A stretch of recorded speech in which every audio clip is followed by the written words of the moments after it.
টাকনার নিচে কাপড় নিয়ে নামাজ হবে কি? টাকনার নিচে যদি কাপড়ে যেত জাহান্নামে যাবেন, তো নামাজ হবে আর না হবে প্রশ্ন করে কি করবেন?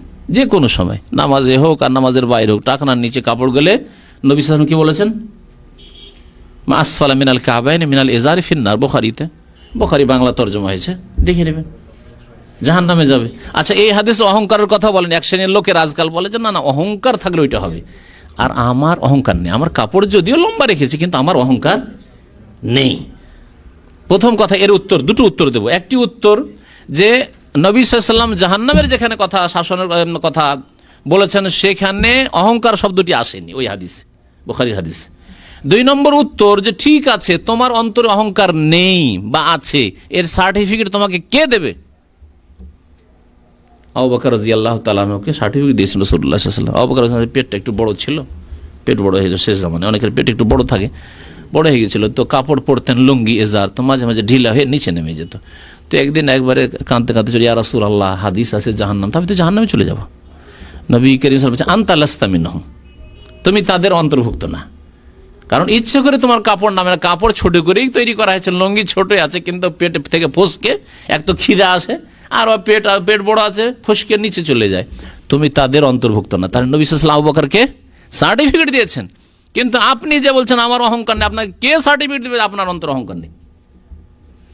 সুতরাং কাবিরা গুনাহ মনে রাখবেন। জাহান্নামের শাস্তির কথা যে গুনাহের জন্য বলা হয়েছে সেটি কাবিরা গুনাহ, ওলামায়ে কেরামদের এতে একমত, তা না, ঐক্যমত রয়েছে।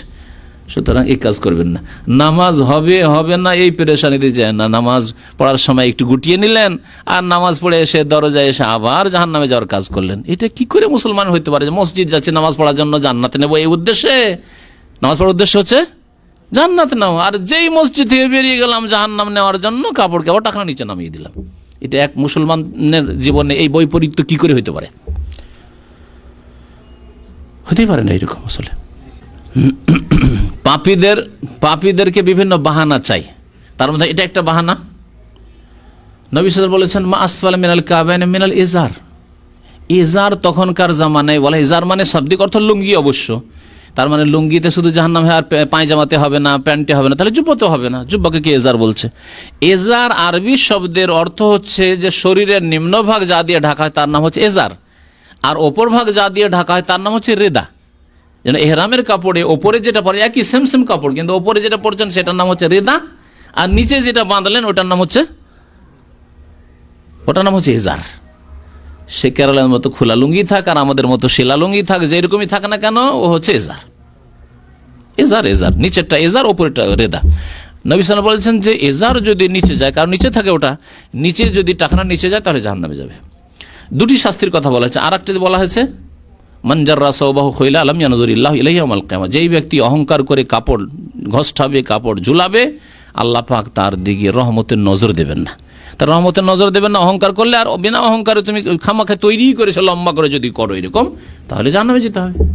কেন তৈরি করেছে? হ্যাঁ, তৈরি ছোট করে করেছেন, কিন্তু অনেক সময় ফিতা, এখানকার রাবারগুলি এমন ঢিলা হয়ে যায় আমাদের জন্য বিপদ। কারণ এই দেশের মানুষ বেশিরভাগ মোটা, তো আমি তো মানে আমার 3 মাস পর পর ওই পায়জামার বিপদ আসে, চেঞ্জ করতে হয়।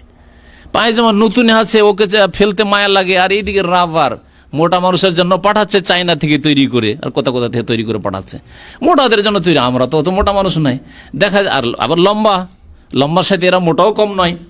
তো আমাদের মুশকিলটা হচ্ছে কি, যে ওই ফুস করে ওই নিচে নেমে যায়, বারবার করে নিচে নেমে যায়, মুসিবত।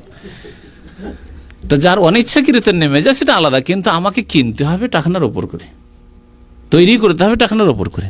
এমন নয় যে আমি কেনবো টাকনার নিচের প্যান্ট, এটা চলবে না, হারাম।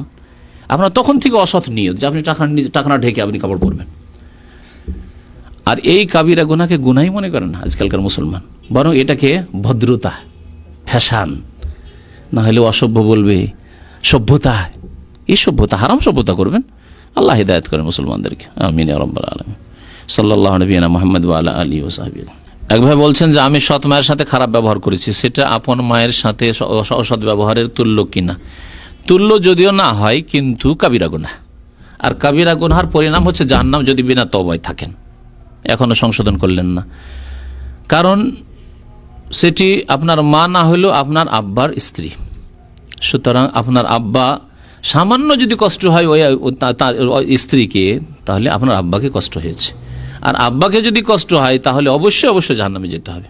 এমনিতে যে কোনো মুমিন, বরং যে কোনো মুমিন যে কোনো মানুষকে কষ্ট দিলে তো জাহান্নাম। আল্লাহ পাক কোনো কাফের অমুসলিমকে কষ্ট দেওয়া জায়েজ করেনি। দেখুন চিন্তা করে, এক স্তর হচ্ছে অমুসলিমকে কষ্ট দেওয়া কাবিরা গুনাহ, তারপরে হচ্ছে মুসলিম ফাসেক হইলেও কষ্ট দেওয়া কাবিরা গুনাহ, তারপরে হচ্ছে আত্মীয়, তারপরে হচ্ছে আপনার বাবার স্ত্রী, মায়ের কাছাকাছি, মা না হইলে খালার মতো, ফুফুর মতো, চাচির মতো, এরকম তো অবশ্যই।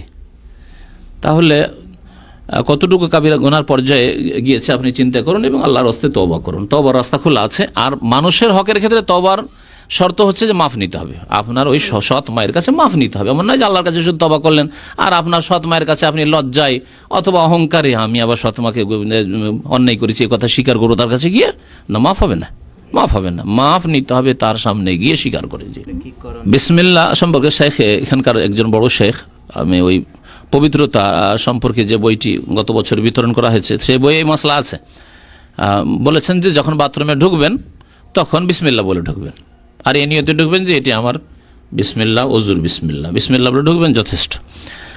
আর বাকি আমাদের যে বাথরুমগুলি আছে সেই বাথরুম তো আজকাল বড় বেশ, এমন নয় যে একেবারে ওই বাথরুমের জায়গাটা যেখানে কাজায় হাজাত সেই জায়গাটুকু, তাছাড়া একটু দূরে ওখানে করে আছে আপনার কি বলছে, হ্যাঁ, যে হ্যাঁ, যেখানে অজু করার অজুর জায়গা আছে।